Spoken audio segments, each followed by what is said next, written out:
So Quarantine's been out for maybe a month now at point of recording, but despite that, there hasn't been too much content made about it besides just the initial wave of first-time playthroughs and Let's Plays. Like, for instance, there's no big secrets or out-of-bounds videos about it. And seeing as I have 67 hours of playtime on this 2-hour demo, it might as well be me who makes this video. We are currently on hotfix 4 of Quarantine. That's right, they are updating a demo. Trash cans now have this cute little animation when you kick them. And now it says kick instead of use. They changed the UI a couple of times now. There are now 2 UIs that we can choose from. Platon found his glasses and now has glasses in the game. Breaking mirrors used to give us a bit of mania. That's no longer the case. Now they only give us amalgam. There's a few more tutorial windows. The Infected District performs a lot better than it did on launch. And if you're one of the players who had the red sun glitch, you will be pleasantly surprised that that is also fixed. They fixed a few out of bounds glitches, and some map UI stuff are different. Full disclosure, I'm using Pathologic's no fog mod, and that's because there's no easy in-game way to turn off the fog, unlike there is in Pathologic 2, and I'd like to show off some things that are out of bounds. Alright. Alright, so here we are in the rotundum for the academy. On the walls we have 4 paintings with hands holding different tools that are all gonna be thematic for our time in Quarantine and our time in Pathologic 3. Above us on the 2nd level and 3rd level, which are not accessible in the game, are a couple of portraits of various doctors, supposedly of the academy, but we do not have any information on them. The way we get up there is by console commands. To bring up the console, you press Ctrl-Shift-tilde. There's a couple of menus in here. We've got info, which shows you just the information about your computer. There's settings, and there's some fun settings in here. Services and logs we cannot interact with, and then we have console. In the settings, one very fun debug tool is debug move. This increases our movement speed greatly and gives us a jump button, and a very, very high one. But for now, because as you noticed, these little balconies do not have collision, we're just gonna go into console mode, type in console command for free camera, which is camera fly with capital F. Now we can actually look around and check out this gorgeous Grim Reaper. The very highest level, there's sadly nothing up here, there's not even a door, and from this very, very high vantage point, we start to see a particular theme of Quarantine, which is lenses and microscopes and looking at things through lenses. And this whole rotunda is made for us to think of a microscope. None of these doors open, by the way. They are purely placebo. So over here by the window we have our first look at some of the cast. We have of course Platon and Sarah that are our partners at Thanatica. Comically, we have 2 onlookers that are the exact same model. We have an unnamed character here and another unnamed character here. And strangely, we have Aglia, who is the Inquisitor in the Pathologic games. Strangely, because this scene is supposedly long past the events of the story. And spoiler, she should be dead. Behind her is another unnamed character, but seeing how he is dressed and how he has a enamel pin in the shape of a heart, he seems very important and probably has something to do with Aglia. He has a striking resemblance to the images and concept art that Icepick Lodge has released on their Twitter, making him seem even more important.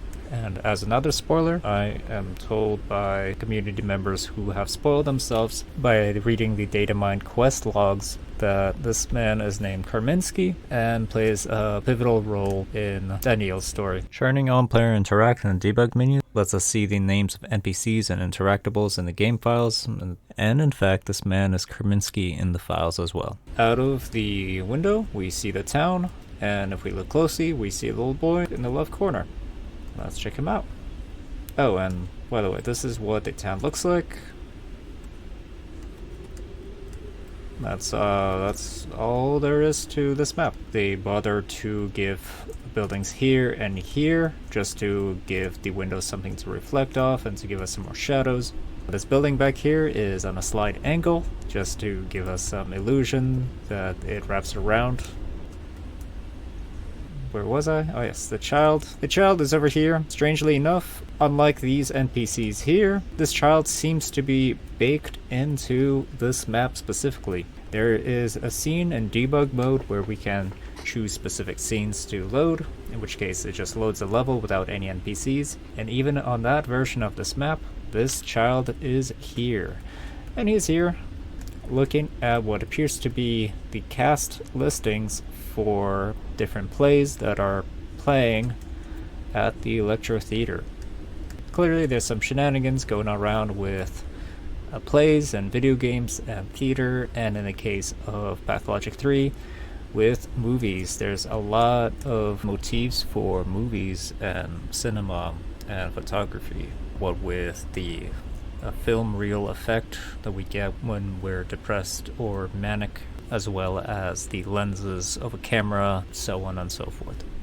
And we see various posters for movies, all kind of making fun of us for being nosy and inquisitive enough to break the game looking for secrets. In earlier builds of Quarantine, these 4 billboards all had AI generated images. They've all since been updated, some completely new images, others an updated version of previous ones.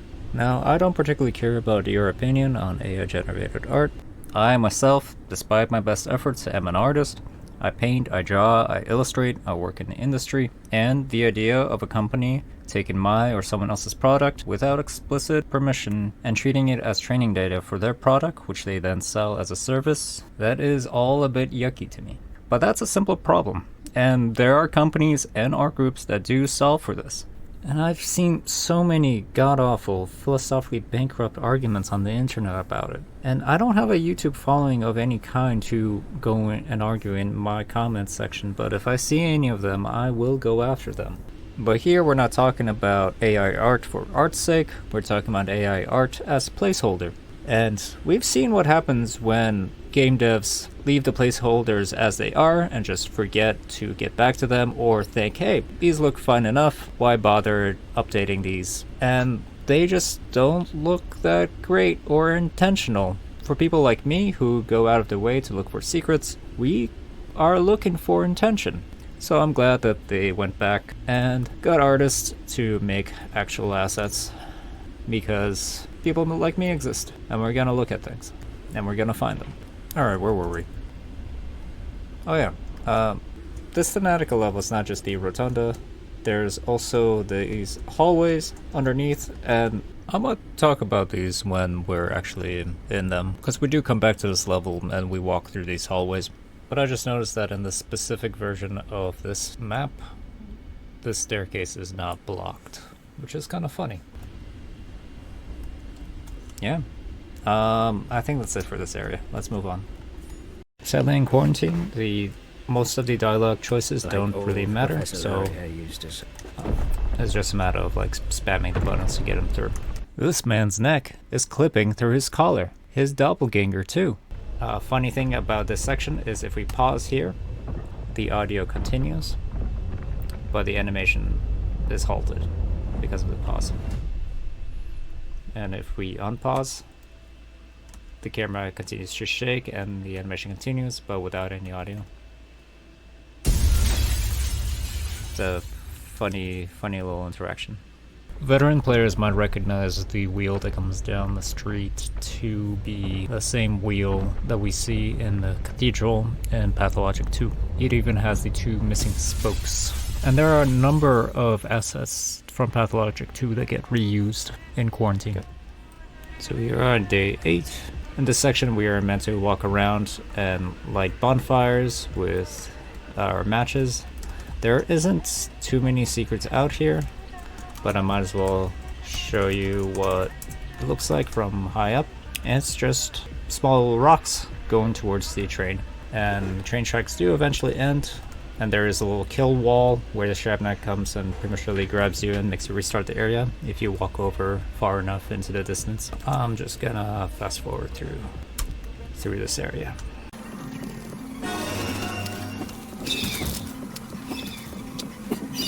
Most everybody knows by now that this bonfire, just the mere fact that the Shabnak skips it and spawns over there, you never need to light that bonfire. You can just walk past it.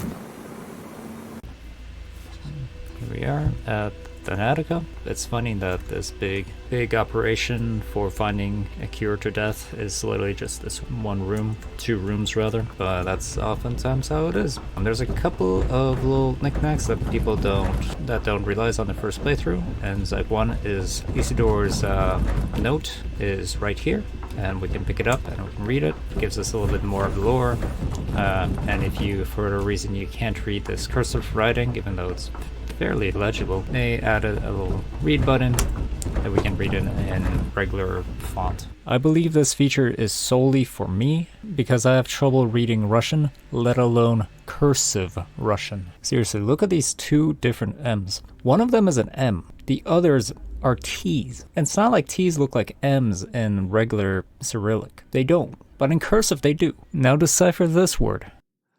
No, don't say. Same, but different. If we close out of it, it disappears. And that's because it has moved into our inventory. And we can open it up by pressing L, same hotkey as in Pathologic 1 to look at our letters. And here it is. And if we ever get more letters, this is where they will probably go. Quarantine never tells us to bring up this menu. And over here we have a gun.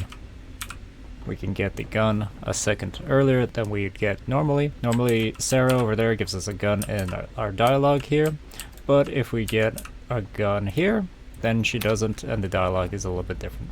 So here we hear the police knocking through this door. Now the door we can't open, we just hear the sound effect coming from the door itself. If we go into debug mode and go into free camera mode, this is what the map looks like, and right across the room are the police. Like, this is the room for the Thanatica. And if we look closely, over here by this door is a sign with Thanatica on it in a box as it's being taken down. While editing, I noticed just how small this central room must be. It has a door. There is a room back there, but it's just kind of small. Going back to the story. Oh, and by the way, if you're on console command and you want to quickly go to a particular command that you already put in, going up and down on the arrow keys will cycle through your history. That way you can quickly get to a particular command quicker. They'll go to any lengths, Chief. Here's the point where Sarah normally gives us a gun, but because we are already armed, dialogue is again a tiny bit different and continues as normal, and we go on. We do not get a second gun. Up ahead with the police officers, there used to be a glitch where we could get out of bounds on the next map. If you get arrested, there is a slight period in the loadout where things go black that you can still move and you can still interact with things. So if you quickly sprint over to the door and press open, the game spawns the next area with you out of bounds. And as I said before, we are like a couple of feet below the surface, but that's alright. I believe they fixed this in patch 3 because doing so would soft lock us.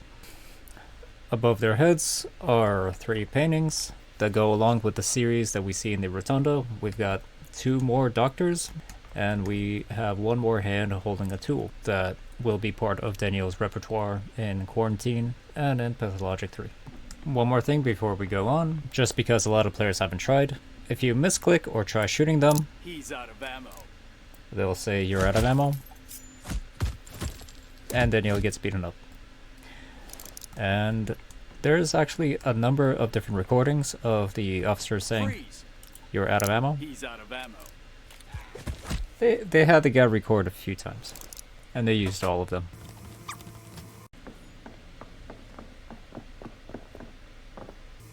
So here we are in those hallways that I'd said we'd be. Over there to the left is that staircase that is blocked off, and because we don't have a jump button by default, we cannot get over it. We are meant to go through these hallways, look at all of the environmental storytelling bits, and look at all these doors, and to get an idea of different characters we might be interacting with, and go through the big doors to progress the story and get the title drop. Now, of course, none of these doors actually go, and as we know through free camera, there is nothing behind them, but there is something downstairs. And so let's go into debug mode. We are going to go into debug move to get a jump button to get over the staircase and come down. Now, in this hallway, we have this door that says please be quiet, and we can interact with it. It does say open, and if I do press E on it, it will load up the area behind it, which is the interrogation room. I am not going to do that because that will softlock us. It loads up a version of the map without the interrogator, and there is no way to get out of it. So we're going to explore that room when we are in that room. The rest of the hallway is just a plain hallway. None of these doors are interactable. That's it.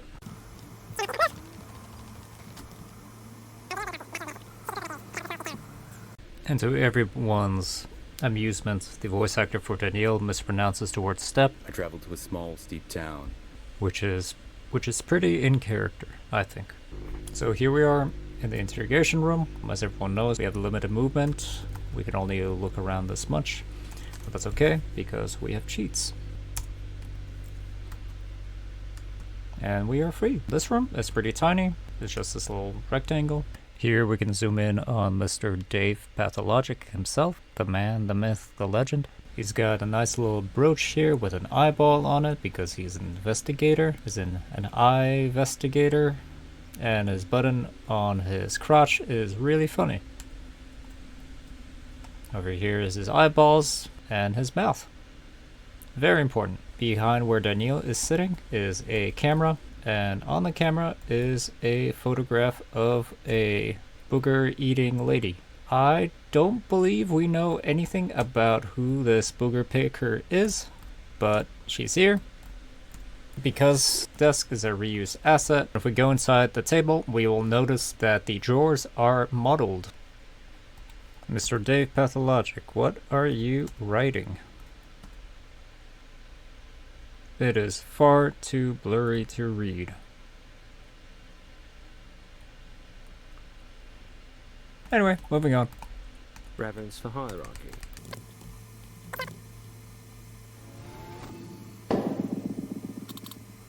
So here we are in Act 2. There isn't much to show in this theater section, so I'm just going to speed run through it. Oh, if you're ever in the menus and you notice this streamer mode option and you're ever wondering what it was but weren't brave enough to try it or you forgot about it, all it does is uncensor this section. That's all. Now you know.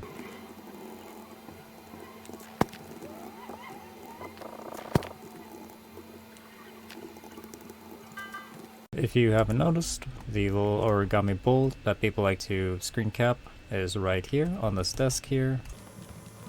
This cabinet here always has these items, and so does this one, but this third cabinet on the right here always has something different. I don't believe there's anything up here, and this is what it looks like from far away. Here we are finally in town, and to make things a little faster, I'm gonna turn on debug move. The first thing I'm gonna show you is over here. On the left side we have a playground. A lot of players miss this on their first go round. Here we have a few playground equipment that we can interact with. We can interact with these swings. You're too high strung. They give us a little bit of mania, and there's a little animation that goes along with it. Misophonia, Dinkowski. There's also this seesaw. Vibrant. Everything's but this seesaw, for whatever reason, does not work, sadly. And throughout the quarantine, there's a few playgrounds that have playground equipment that doesn't function. By turning on scene selection in the debug menus, we can see the names of most assets in the game. The playground equipment that does affect our mania and apathy are marked as metabolism. The playground equipment that doesn't don't have that word in their name, and so clearly this is just the wrong and older asset, likely an oversight. Another thing I can show you is that every gate has a clock, and that clock functions. If you take a look at the time and the time in the top right corner, you'll see that it matches up and it follows along. Behind every locked gate is a loading zone that does function. We just don't have a way to get over there without a jump button. See, I can open it up if I just go into the loading zone, and canceling out of it just plops me back out. Players who just picked this up right after playing Pathologic 2 will notice that the maps are slightly different. All the buildings got a major makeup, all the environmentals got a major makeup. There used to be a wall right here, but no longer, even though on the map it's still drawn as if it's Pathologic 2. With debug mode we can jump onto the roofs. And from here, we see certain things we couldn't otherwise with the no fog mod. For instance, we can see that stairway to heaven that's normally behind the fog. We can also see what would be the basement of the government building. And out in the distance, we see a small black pixel. So let's go into free camera so we can zoom up over there. And we found our first wheelbarrow. Yeah, the devs thought it'd be funny if there were wheelbarrows on the edges of maps. And so there are. We're gonna see a few of them. Look, it even has a shadow. Using that same scene selection tool as earlier, we can find that this wheelbarrow is marked as belonging to one of the houses here at the Heart region. And if we go there, it's just a house. There's nothing special about it. The polyhedron should be visible, but it is not. It just doesn't exist on this map, nor does it exist on the gut map. But the polyhedron exists in the Hindquarters and on the Skinner's map, and I'll show you when we get there. And so that's the Marrow map.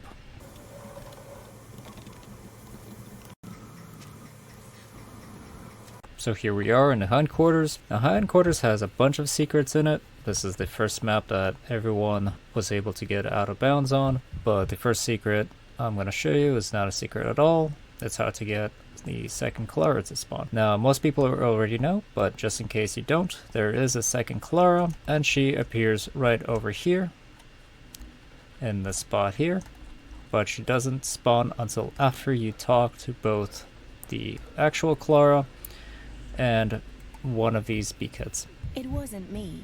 Don't blare. Now the dialogue with the beakheads alludes to a man with a gun somewhere in the district. Most people read this, get excited, and then immediately forget about it, and never even look for the man. I'm gonna show you where that man is as well. So over here, between this first building and this wagon wheel, we see the bad Clara right there. Right in the section here too is a lootable box, which I did not know until much later. Making our way down to the man with a gun. He's located over here in this playground area. Speaking of playgrounds, there is one playground over here by this door here. Oh, and there's the polyhedron. We'll check that out in just a moment. I forgot that there's so much of the world. But here at this tiny playground, we can interact with this swing set, which works just fine. There's another playground over here. Now in this playground, we have a bunch of coffins, we've got a few dead bodies, and look, it's a man with a gun. And we can get yet another gun. The flavor text on this new gun is exactly the same as the gun we have. It's just a thing. We don't have a use for it in quarantine. As for this playground, we also don't have much use for it. The seesaw does not function. We can't go down the slide. This seesaw here does have a very cute animation, but it doesn't do anything mechanically for us. Moving on to unintended secrets. So over here, near the exit, If we go through the backyards, over here, next to Ruben's house, we find this little yard with this little rock. In earlier builds, this rock used to not have collision, and we were able to just walk right through it and go out of bounds. Into this little backyard area, you see this rock. You can just walk through it.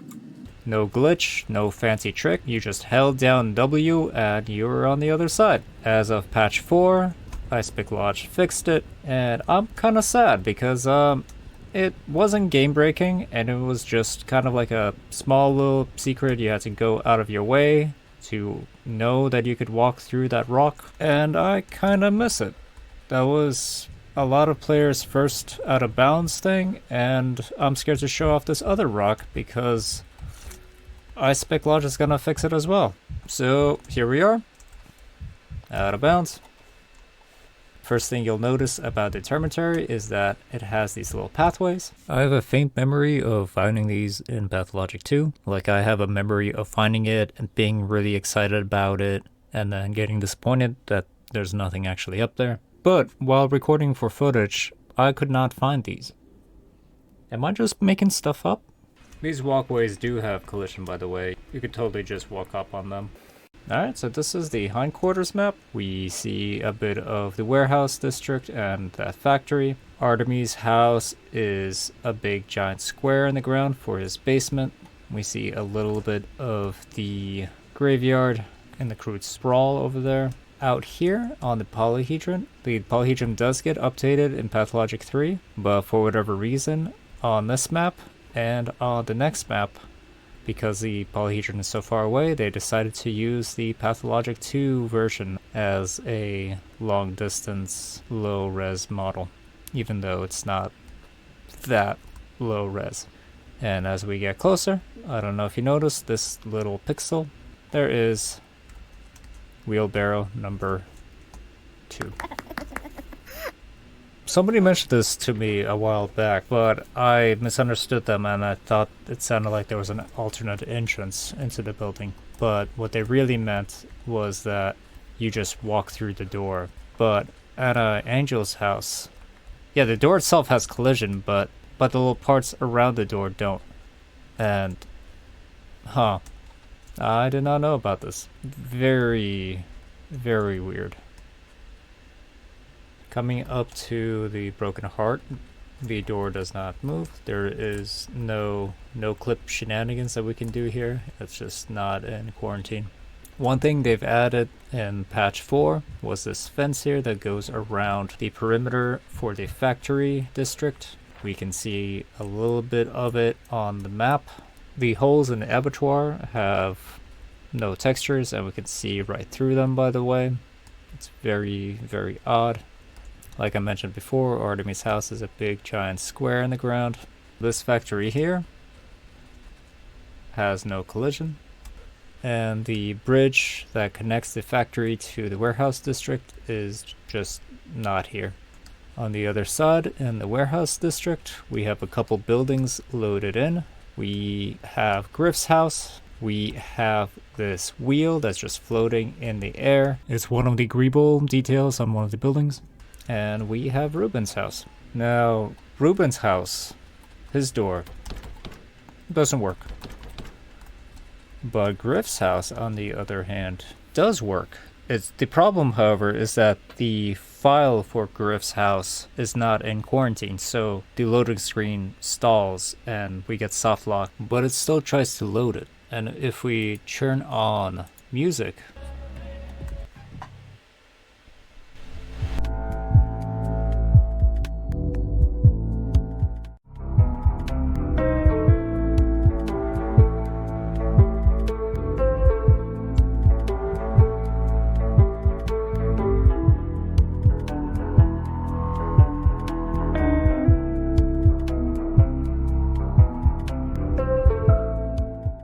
over here, in this section of the map, there is this weird ladder that's just standing in the middle of a field.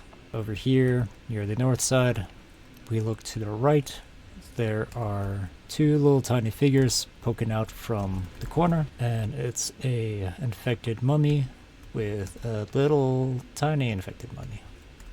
And this area too, by this playground, just north of this fence. It's a little hard to see, but there's a bunch of mannequins hiding in the grass here and behind the fence.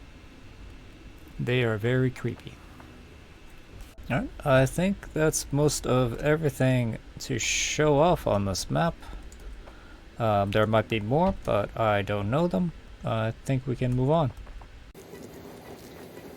Video editing is hard, and so I'm gonna split this up into multiple videos.